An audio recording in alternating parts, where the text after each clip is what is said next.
Assalamualaikum warahmatullahi wabarakatuh. Pendengar semuanya, alhamdulillahirrabbilalamin. Asyhadu an la ilaha illallah wa asyhadu anna Muhammadar Rasulullah. Allahumma shalli ala Muhammad wa ala alihi wa sahbihi ajma'in.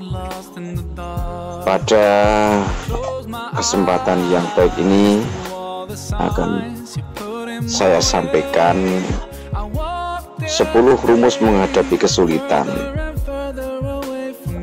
Bapak Ibu Saudara semuanya, mungkin dalam hidup ini kita banyak mengalami kesusahan ataupun kesulitan.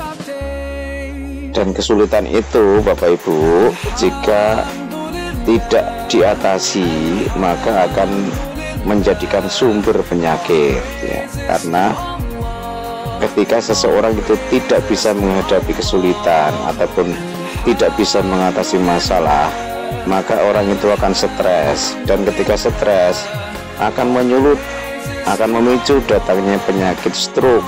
Nah, kalau sudah stroke itu sulit sekali untuk sembuh. Artinya apa? Artinya kalau sudah terkena penyakit yang berat-berat, taruh misal stroke, maka nanti tidak akan lama kita akan menjumpai ataupun kita akan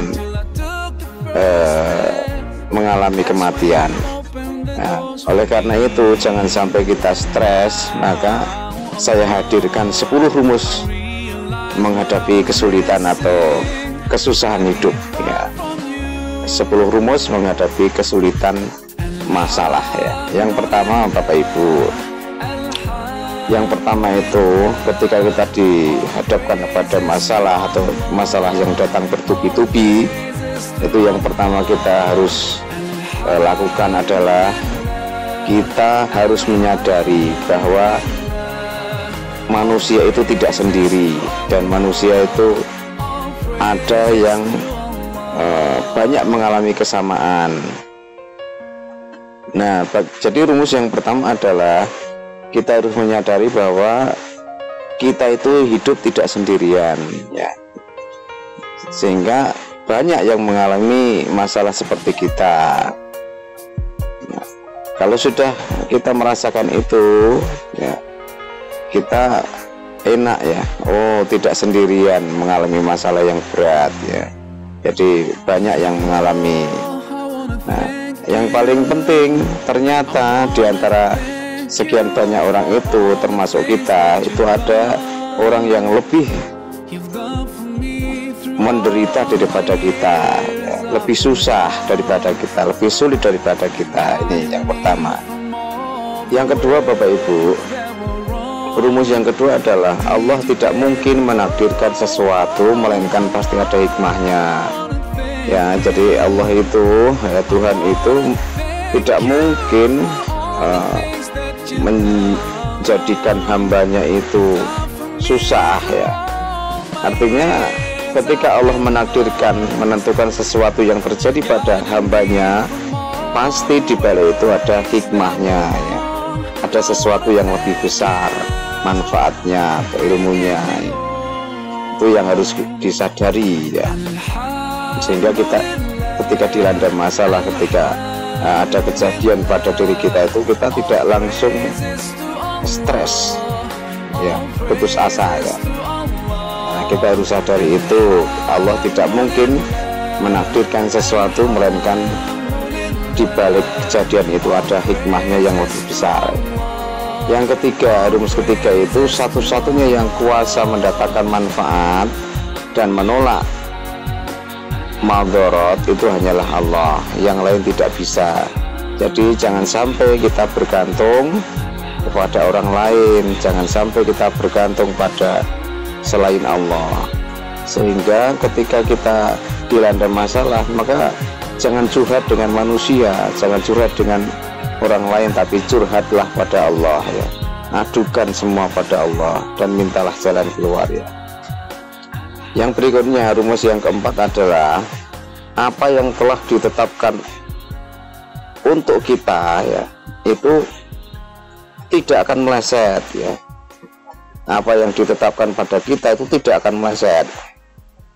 Begitu pula apa yang tidak ditetapkan untuk kita pasti tidak akan mengena. Jadi kita yakin bahwa yang ditetapkan Allah itu meskipun kita lari tetap kena, kita menghindar tetap pasti kita mengena.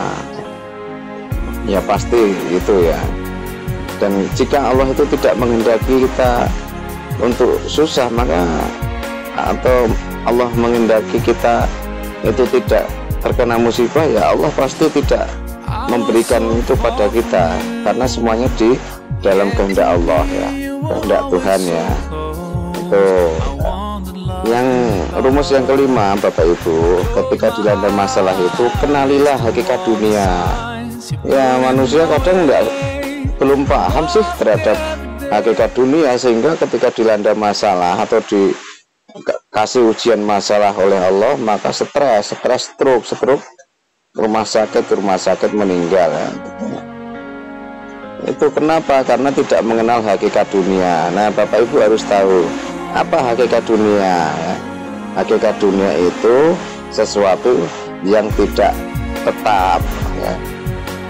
Dan hakikat dunia itu selama kita hidup di dunia kita pasti dihadapkan pada masalah ya. Jadi pasti kita berhadapan dengan masalah. Jadi jangan sampai kita menganggap masalah itu sesuatu beban, tapi memang itu sudah jadi pasangan kita hidup itu dengan masalah, sehingga adanya masalah itu jangan sampai membuat kita itu stres ya. Biarkan masalah menimpa kita, yang penting kita berusaha untuk mengatasinya. Kalau nggak bisa mengatasi, adukan pada Allah ya, adukan pada Tuhan kita ya. Jadi rumus yang kelima, hakikat dunia itu memang tempatnya masalah, dan manusia itu temannya adalah masalah. Nah rumus yang keenam, Bapak Ibu ya, ketika kita dilanda masalah itu berprasangka baiklah pada Allah. Jadi Allah itu tidak pernah membenci pada kita, apalagi meninggalkan kita. Jadi Allah itu tidak akan pernah membenci hambanya yang beriman padanya. Jadi Allah itu pasti mencintai kita dan tidak akan meninggalkan kita itu ya. Contohnya ya, kita harus merasa ataupun harus berbaik sangka pada Allah ya, berprasangka baiklah ya pada Allah gitu ya. Baik, rumus yang ketujuh Bapak Ibu, ketika kita sedang dalam masalah, maka Bapak Ibu harus mempunyai keyakinan yang dipilihkan Allah untuk kita pasti lebih baik daripada pilihan kita sendiri ya. Karena Allah pasti lebih mengetahui ya, kebutuhan kita, keadaan kita daripada kita sendiri ya. Karena Allah yang menciptakan kita, Allah yang menciptakan manusia, jadi dia lebih tahu daripada yang diciptakan. Nah, kita sebagai diri manusia yang kadang belum mengenal diri kita, apalagi mengenal diri Tuhan, kadang kita sulit kan mengenal itu. Makanya harus ada agama Islam, itu otomatis itu merupakan petunjuk ya, petunjuk untuk mengenal Tuhan, untuk mengenal diri manusia itu sendiri, diciptakan oleh siapa ya, untuk apa, tujuannya apa ya. Itu kita harus tahu ya. Rumus ketujuh itu kita harus menerima apa yang menjadi keputusan Allah atau pilihan Allah ya, karena kita sendiri kadang tidak paham terhadap diri kita ya. Baik, rumus yang ke-8 Bapak Ibu, itu semakin sulit ujian itu semakin dekat dengan jalan keluar. Jadi kalau Bapak Ibu diuji oleh masalah itu, ketika kita sudah berusaha semaksimal mungkin, maka pada titik akhir itu akan dekat dengan jalan keluar. Jadi jangan sampai berputus asa ketika dilanda masalah. Itu yang rumus ke-8. Rumus yang ke-9 Bapak Ibu, jangan berpikir tentang bagaimana jalan keluar itu, karena sesungguhnya Bapak Ibu, Allah itu jika menghendaki sesuatu pasti menyiapkan solusinya ya.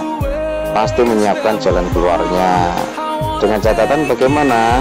Dengan catatan kita harus bertakwa pada Allah. Bertakwa itu apa? Bertakwa itu takut pada Allah, menjalankan perintahnya dan menjauhi larangannya, itu ya. Itu rumus ke-9. Dan rumus yang terakhir, yang ke-10 Bapak Ibu, ketika kita dilanda masalah ataupun dihujani oleh masalah yang banyak, maka kita harus melakukan tindakan. Apa tindakan kita? Jangan berhenti berdoa ya. Selalu berusaha ya, selalu berusaha dengan doa-doa yang kita lantunkan pada Allah, karena di tangan Allah lah semua masalah itu selesai. Di tangan Allah lah kunci jalan keluar. Begitu Bapak Ibu semuanya, 10 kunci menghadapi kesulitan hidup. Ingat Bapak Ibu bahwa hidup di dunia itu hidup yang serba banyak masalah, dan kehidupan di dunia itu Bapak Ibu ini sifatnya hanyalah semu ya. Jadi tidak bisa kita berkeyakinan bahwa kita hidup terus di dunia ya. Di dunia itu hanya sementara, tidak ajak ya, tidak tetap. Dan juga kuncinya adalah di dunia itu memang harus ada masalah, harus berhadapan masalah ya, berhadapan dengan masalah. Akan tetapi dengan masalah itu kita yakinkan bahwa kita akan semakin mempunyai derajat yang tinggi, karena kita mampu menyelesaikan masalah dengan bantuan Allah ya. Jangan sampai dengan masalah itu kita susah ya. Demikian Bapak Ibu semuanya. Assalamualaikum warahmatullahi wabarakatuh.